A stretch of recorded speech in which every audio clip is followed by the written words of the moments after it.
E vamos falar agora sobre as mudanças, a tentativa de facilitar o acesso das empresas ao crédito. Eu converso agora com Carlos Alexandre da Costa, que é secretário de Produtividade, Emprego e Competitividade do Ministério da Economia. Secretário, boa tarde. Boa tarde, Denise. É um prazer estar aqui com você e com seus ouvintes. Eu atrapalhando aí o seu feriado em Brasília, mas é isso, nós temos aí essas novidades, o governo liberou mais 15,9 bilhões no Fundo Garantidor de Operações e isso tende a facilitar, inclusive a Receita Federal deve começar a notificar as empresas que podem ter acesso a esse crédito. Então eu queria começar por essa parte, qual a importância de a Receita estar notificando, que tipo de segurança isso dá para o sistema bancário, porque os bancos restringiram muito a concessão por causa de toda essa situação que nós estamos vivendo, o risco de as empresas quebrarem, o risco de calote. Isso muda a relação? Olha, Denise, isso muda totalmente a relação. Esse foi um programa que foi uma ideia original do Guilherme Afif Domingos de retribuir as empresas que estão em dia, que contribuem com seus impostos, com o apoio do governo. O senador Jorginho Melo fez uma proposta de um projeto de lei que foi aprovado no Congresso, com muito diálogo com o governo federal. Nós sancionamos, regulamentamos e, desde ontem, estamos enviando cartas para mais de 4 milhões de microempresas e pequenas empresas, dizendo o seguinte: o senhor tem direito a uma garantia essa que é 30% do seu faturamento no ano passado, e você pode se dirigir a um dos bancos que já estão cadastrados e homologados, e lá você pode solicitar um crédito. Esse crédito contará com uma garantia do governo federal. Não é que a empresa não deverá pagar, ela tem que pagar. Se ela não pagar, ela vai ser cobrada com todos os procedimentos normais. Mas, se o banco não conseguir, depois de todas as tentativas normais, recuperar o crédito, o governo garante. Isso significa que o banco vai querer fazer essas operações mesmo sem ter um longo histórico de crédito com essas empresas. Nós garantimos 100% de cada empréstimo até um limite de 85% de perda de cada carteira. Isso deixa o banco muito confortável até para fazer operações com empresas que nunca tomaram crédito antes, que é a grande realidade das milhões de microempresas que nós temos no Brasil. Nós já enviamos 1.170.000 correspondências para microempresas e até segunda-feira enviaremos mais de 4 milhões. As empresas de posse dessa correspondência enviada pela Receita irão ao banco, tem lá os números, o código, para que o banco faça uma proposta. Só que esse ir ao banco não necessariamente é físico, em geral é eletrônico. A empresa vai entrar no www.portaldoempreendedor.gov.br e lá já vão estar os bancos cadastrados até o momento. Cada dia entram mais bancos querendo prestar esse serviço tão importante para o empreendedor brasileiro. Estando nesse cadastramento aí da Receita Federal, já seria garantia para o banco poder conceder os recursos? Não haverá exigência de outras garantias? Não, o banco não pode exigir outras garantias, uma vez que nós garantimos 100% de cada crédito até um limite de 85% de toda a carteira do banco. Então não tem por que o banco demandar mais garantias. Alguns bancos acham que é pouco, porque o juro é muito baixinho. O juro é Selic mais 1,25% ao ano. Tem alguns bancos dizendo que é pouco, que eles esperavam ganhar mais pelo capital investido deles. Mas nesse momento, nós precisamos nos unir. Nós estamos passando por um momento difícil e o governo está dando uma enorme ajuda ao microempreendedor brasileiro. Aquele que muitas vezes tem apenas 1 ou 2 funcionários, mas que tem uma representatividade enorme na nossa economia. Só de microempresas optantes pelo Simples, nós temos mais de 3 milhões. Por todos os municípios brasileiros, temos esses microempreendedores, são heróis do nosso capitalismo, que lutam diariamente para atender seus clientes, ter suas contas em dia, que foram atingidos de maneira devastadora por essa pandemia. Agora, secretário, pode ter acesso a recursos, a mais empréstimos, mesmo aquelas empresas ou microempreendedor que ele já está com algum débito junto ao sistema financeiro? Olha, essa é uma decisão de cada banco. Muitas vezes a empresa está devendo e está em dia, isso não é problema nenhum. Outras estão devendo, mas que por conta da pandemia atrasaram seus pagamentos. Aí o banco sabe disso, sabe que é aquela empresa que sempre paga tudo em dia, mas que, em decorrência da atual situação, ela está com problemas. Provavelmente, alguns bancos irão ainda conceder. Agora, dificilmente, aquela empresa que já estava antes da crise, com muitas dívidas em atraso, vai conseguir. Porque essa empresa já estava com problemas antes.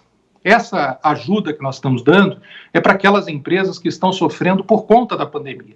Aliás, é assim que a gente consegue uma autorização de um crédito extraordinário para medidas que estão relacionadas diretamente com a pandemia. Mas essa é a realidade de quase todas as microempresas brasileiras. Eram empresas que estavam em dia, que pagavam suas contas e que foram atingidas de maneira muito grave pela atual situação. E que agora é o momento da retomada, o retorno seguro às atividades de trabalho. É nesse momento que elas retornam, e estamos contando com os governadores, com prefeitos que já começam a reabrir a economia de maneira segura, preservando a saúde das pessoas com muita responsabilidade. É nesse momento que elas precisam de crédito, nesse momento que elas têm que recuperar seus estoques, recontratar aquelas que tiveram que demitir alguns trabalhadores, voltar a pagar seu aluguel, voltar a pagar a sua energia elétrica e assim por diante. É para essas empresas que estão desejando voltar a trabalhar, voltar a produzir, que nós estamos proporcionando essa ajuda que, a meu ver, é inestimável para o microempreendedor brasileiro. E não pode estar com dívida em aberto também com a Receita Federal? Não tem relação nenhuma uma com a outra. O que a empresa precisa é ter declarado o seu faturamento no ano passado. Mesmo aquelas que têm alguma pendência com a Receita Federal, estão passando por dificuldades. Quem não está, né, Denise? Poucas pessoas estão conseguindo sair lesas dessa pandemia, tanto do ponto de vista da saúde quanto da atividade econômica.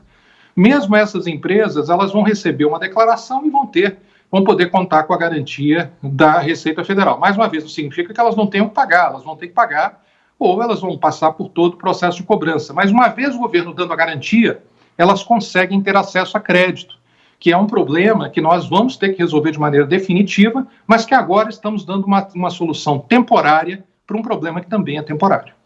Agora, secretário, em relação àquelas empresas que queriam crédito para bancar a folha de salário, e aí pega empresas maiores também, lembrando que está em discussão já no Congresso a prorrogação daquela flexibilização dos contratos, redução de jornada, redução de salário, isso deve ser prorrogado mesmo, porque a situação de crise continua, a flexibilização está ocorrendo aos poucos. Há alguma novidade por aí também?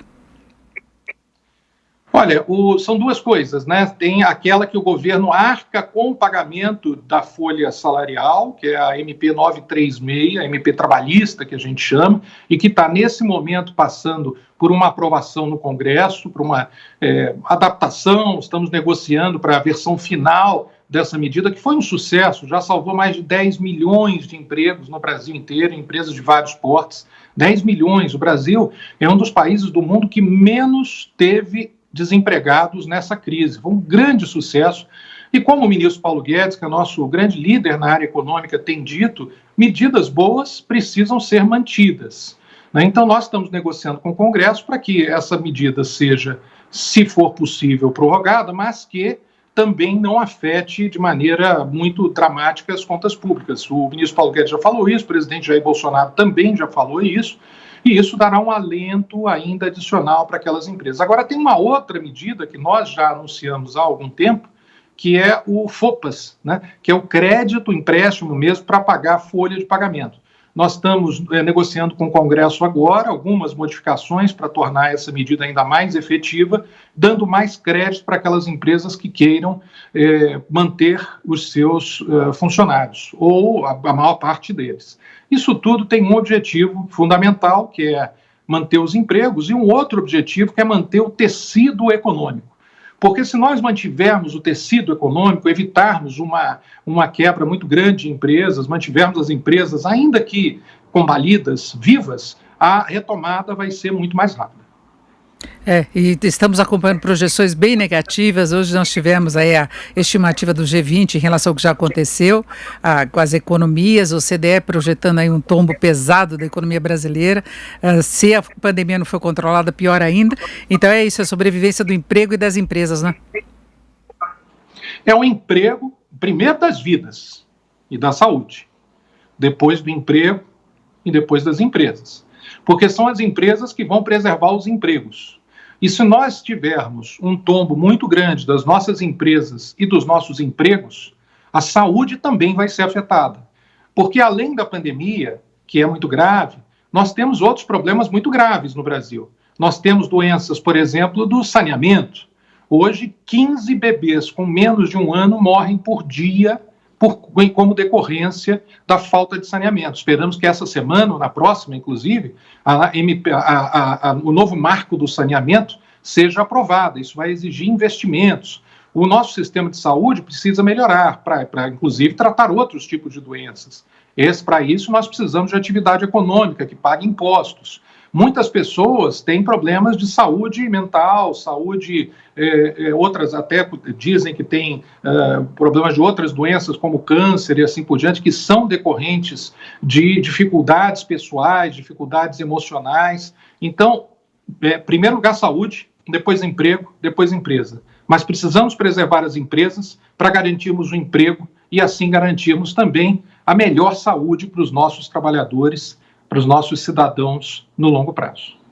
Ouvimos aqui o secretário de Produtividade, Emprego e Competitividade do Ministério da Economia, Carlos Alexandre da Costa. Secretário, muito obrigado. Uma boa tarde. Boa tarde, Denise. Obrigado.